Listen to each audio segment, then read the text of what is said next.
अस्सलाम वालेकुम दोस्तों, मैं हूं अकरम खान और आप मेरा यूट्यूब चैनल देख रहे हैं अकरम अफील 777। आज के वीडियो में मैं आपको बताने वाला हूं सुल्तान राही की आखिरी फिल्म सखी बादशाह की पूरी कहानी। इस फिल्म के हदायतकार हैं मसूद भट्ट और इसके मुसन्निफ हैं नासिर अतीब। इस फिल्म के हीरो हैं सुल्तान राही और इसकी हीरोइन हैं अदाकारा सैमा और इसके विलन हैं मेरे सबसे फेवरेट अदाकार हुमायूं कुरैशी। इसके अलावा दीगर कास्ट में हैं गुलाम मजुद्दीन, इजहार काजी, बहार बेगम और अदाकारा रीमा।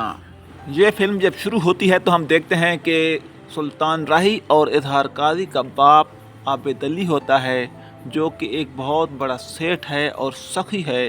वो एक मज़ार पर दुआ मांगता है कि ऐ अल्लाह पाक, मुझे उस वक्त मौत दे देना जब मैं किसी गरीब की ख्वाहिश पूरी ना कर सकूं। जब वो मज़ार से बाहर निकलता है तो एक भिखारी उससे भीख मांगता है, तो जेब में सिर्फ पिजारों की चाबियां होती हैं और कुछ भी नहीं होता। तो वो पिजारों की चाबियां उस गरीब को दे देता है और ख़ुद घर पैदल चला जाता है।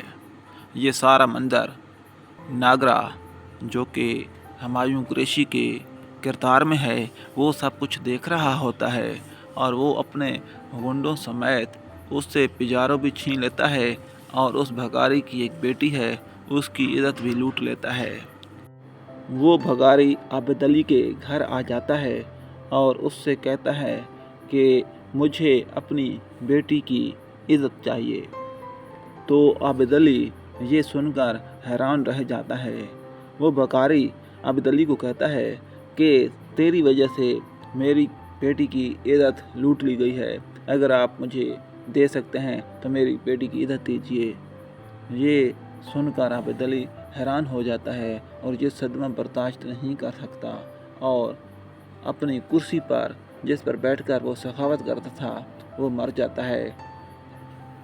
आबिद अली के बेटे होते हैं दो, एक है सुल्तान राही और एक है इजहार काजी, जो भी बहुत ही छोटे होते हैं। हुमायूं कुरैशी अपने गुंडों समेत उसके घर में दाखिल होता है और वो दरबार और वो घर भी उनसे छीन लेता है। इसके अलावा हुमायूं कुरैशी और उसका एक दोस्त भिखारी की बेटी की इज़्ज़त भी लूट लेते हैं और उसको मार देते हैं। सुल्तान राही, जो कि भी बच्चा होता है, वो भिखारी की बेटी का बदला लेता है और हुमायूं कुरैशी के दोस्त को कत्ल कर देता है और हुमायूं कुरैशी खुद इंडिया में भाग जाता है। सुल्तान राही, जो कि अभी बच्चा है, वो भी उसके पीछे पीछे इंडिया चला जाता है और जिस हिंदू को उसने मारा है, जो कि हुमायूं कुरैशी का दोस्त था, उसका बेटा भी उसको ढूंढने के लिए पीछे दौड़ पड़ता है। दोस्तों, बहुत ही ज़बरदस्त किस्म का सीन पैदा होता है जब सुल्तान राही अभी बच्चा होता है और इंडिया के अंदर बाबरी मस्जिद में अजान देता है, तो पूरा इंडिया हिल कर रह जाता है और सुल्तान राही को पुलिस उसी वक्त गिरफ्तार करके जेल में डाल देती है, इंडिया की जेल में। इस फिल्म के अंदर आगा तालिश का भी एक बहुत ही ज़बरदस्त रोल है, क्योंकि ये उस छोटे बच्चे को पनाह देता है। तो आगा तालिश को और सुल्तान राही को जेल के अंदर बंद कर दिया जाता है। इसके बाद फिल्म का सीन 20 साल के बाद चला जाता है। सुल्तान राही भी जवान हो जाता है और उसका दूसरा भाई भी जवान हो जाता है। उसका दूसरा भाई बड़े होकर इजहार काजी बनता है, जो कि पुलिस में इंस्पेक्टर है। 20 साल के बाद सुल्तान राही जेल से भाग जाता है और भागते भागते रास्ते पर उसे एक दोस्त मिलता है। वो दोस्त है गुलाम मजुद्दीन, जो कि एक सिख के रोल में है। गुलाम मजुद्दीन उसको अपने घर में ले जाता है, लेकिन उसके पीछे अभी पुलिस पड़ी हुई है। तो गुलाम मजुद्दीन उसको कहता है कि तू भेस बदल कर एक शराबी के रूप में एक रकासा है उसके पास चला जा। तो वो रकासा के पास आ जाता है। जब सुल्तान राही एक सिख के रूप में शराबी बनकर रकासा के पास आता है, तो वहाँ भी पुलिस उसके पीछे पहुँच जाती है। जो पुलिस का इंस्पेक्टर है, वो रकासा को देखकर उसकी इज़्ज़त लूटना चाहता है और इसी दौरान वो रकासा के जितने भी ख़ानदान के मेंबर होते हैं और उसकी वालिदा को भी मार देता है। जब उसकी والدہ کو مارتا ہے تو سلطان راہی سے یہ برداشت نہیں ہوتا اور سلطان راہی باہر آ جاتا ہے اور اس پولیس انسپکٹر کو مار دیتا ہے۔ یہ رقاصہ سیما ہے جو کہ سلطان راہی کی ہیروئن ہے۔ اس کے بعد سلطان راہی اپنے ملک پاکستان میں آنا چاہتا ہے اور یہاں پر وہ گانا شروع ہوتا ہے جو کہ اس فلم کا ایک پیک ہے، ایک یادگار گانا ہے کہ دم در بھروسے یار، کیونکہ سیما کو اس سے محبت ہو جاتی ہے اور سیما اس کو روکتی ہے، لیکن وہ پھر بھی اپنے ملک پاکستان آ جاتا ہے۔ پاکستان میں اظہار قاضی جو کہ سلطان راہی کا بھائی ہے، اس کو پتہ نہیں ہوتا، وہ اس کو انڈیا کا جاسوس سمجھ کر گرفتار کر لیتا ہے۔